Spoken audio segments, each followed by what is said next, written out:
He fired the old janitor. Then his company collapsed overnight. There was once a man named Richard Hale, the proud CEO of one of the fastest-growing tech companies in the city. To the world, he was the perfect image of success. Young, sharp, confident, and unstoppable. Under his leadership, the company had soared from a small startup to a multi-million-dollar enterprise in just a few short years. His name was known in business circles, his story praised in magazines, and his face often seen on glossy covers with headlines calling him the modern visionary. But what no one saw, what no one bothered to look at, was the quiet man who swept the floors after Richard left his gleaming office each night, the old janitor, Mr. Thomas Reed. He was in his 70s, slow in movement but steady in purpose. His gray hair and wrinkled face were familiar sights to every employee in the building. For decades he had worked there, long before Richard ever dreamed of owning the company. He had seen founders come and go, managers rise and fall, and businesses transform from paper ideas into empires. Thomas never asked for much. He came in early, stayed late, and cared for the building as though it were his own home. Every desk was polished, every light checked, every corner spotless. Most of the staff hardly noticed him, but he noticed everything. The mood of the office, the tension in meetings, even the quiet exhaustion behind Richard's eyes. For years, he watched the young CEO build his empire, and though Thomas had little formal education, he had something Richard lacked: wisdom born from experience. He could sense the pride swelling in the young man's heart, pride so bright it began to cast a shadow over his judgment. One day, as the company expanded rapidly, Richard grew impatient with anything that seemed inefficient. He wanted results faster, meetings shorter, systems leaner. He believed success required removing everything that slowed progress, including, as he saw it, unnecessary people. To him, the janitor was part of that outdated system. He viewed Thomas as an expense, not an asset. He couldn't understand why an old man needed to stay when modern cleaning services could do the same job for less. To Richard, it was business, numbers, logic, efficiency. And so one morning, with a cold signature on a paper, the old janitor was quietly dismissed. There was no farewell, no thank you, no appreciation for decades of loyalty, just a notice and a key returned. That night, as the building emptied, the halls felt strangely silent. The light flickered faintly in the lobby, a bulb Thomas used to fix each week without being asked. The scent of fresh polish, once a daily comfort, was missing. The floor seemed a little duller. No one noticed, not yet. In the days that followed, the company buzzed as usual. Richard didn't give the old man another thought. He was too busy preparing for a new product launch that would take his company global. Investors were ready, the media was hyping it up, and everything seemed perfect. But perfection has a way of hiding cracks until it's too late. It started small. A system glitch in the network one morning caused delays. Then a power outage disrupted the servers. The maintenance team said it was strange. The electrical panels hadn't been inspected in months.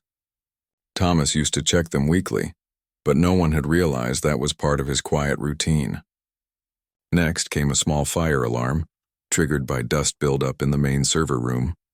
Another thing the old janitor had always taken care of without being told. It wasn't serious, but it caused hours of delay and spooked investors visiting that day. Richard grew frustrated, barking orders and blaming his staff for negligence. He didn't see that what was failing wasn't just machinery. It was the soul of the company itself. The small, unseen care that kept everything in harmony had vanished the moment Thomas left. Then came the night everything fell apart. The company was about to launch its biggest project, an innovation that could change the industry. The media was watching, the investors were on board, and the event was set to go live at dawn. Everything depended on that morning. But at 2 a.m., disaster struck. A burst pipe on the upper floor went unnoticed for hours. Water seeped through the ceilings, dripping into server rooms, short-circuiting systems and corrupting vital data. Security systems failed, backups glitched, and within minutes the company's internal network collapsed. By the time Richard arrived, chaos had consumed the building. The walls smelled of dampness, the floors were slick, and engineers were frantically trying to recover lost data. Years of development were gone, wiped out in a matter of hours. The launch had to be canceled. Investors pulled out. Stocks plummeted. Within days, the empire Richard had built began to crumble. He sat alone in his office, staring at the dark screen in front of him. The silence that once meant focus now echoed like judgment. For the first time, he saw what he had never seen before, the small things that truly held his company together. It wasn't just the technology or the marketing or even his leadership. It was the unseen dedication of people like Thomas, who cared enough to notice the details no one else saw. When Thomas had worked there, nothing was left undone. Every night he'd check the systems, tighten loose screws, clear filters, wipe dust near the servers, and ensure every inch of the company breathed life. No one paid him to do that. He did it because he cared. And Richard, in his pride, had fired not just a janitor. He had fired the spirit of responsibility, the quiet loyalty that no salary could buy. As the company's future grew uncertain, employees whispered of karma. They said the company had lost its foundation, and in many ways they were right. Success, Richard realized too late, isn't built by brilliance alone. It's built by gratitude, by seeing the value in those who seem small. The janitor, the assistant, the driver, the clerk, they form the roots of every great tree. Cut the roots and even the tallest tree will fall. Weeks passed, and Richard walked through the now empty office building, once full of light and laughter. Dust gathered on tables, the air felt heavy. In the corner of the lobby, he noticed something he'd never seen before, an old maintenance logbook left behind.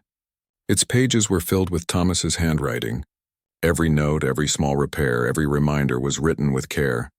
Checked wiring behind Office 2B. Cleaned ventilation filter. Tightened water pipe above floor 3.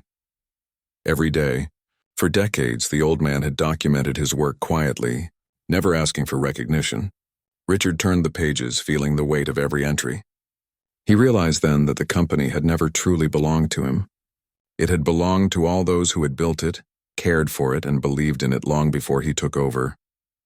And among them, Thomas had been the silent guardian, protecting what others never saw.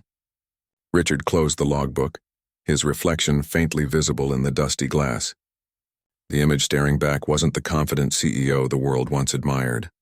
It was a humbled man who had finally learned the cost of arrogance. He understood now that success isn't just about growth or power, it's about people. Those who stay late, who go unseen, who give their best when no one's watching.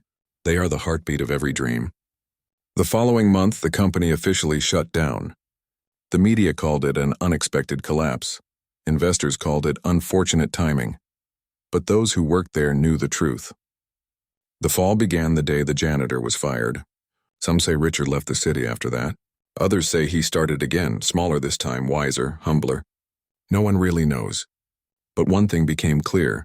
His story spread far beyond the walls of his failed empire. It became a lesson told in business schools, offices, and motivational talks around the world. The story of the man who fired the janitor and learned that no one is too small to matter. Because in every company, every dream, every success, there are people who keep it standing, unseen but irreplaceable. And when you forget their worth, life has a way of reminding you. For success built on pride will always crumble in silence, while success built on gratitude will last forever. And somewhere, perhaps in another office, another young entrepreneur might remember this story.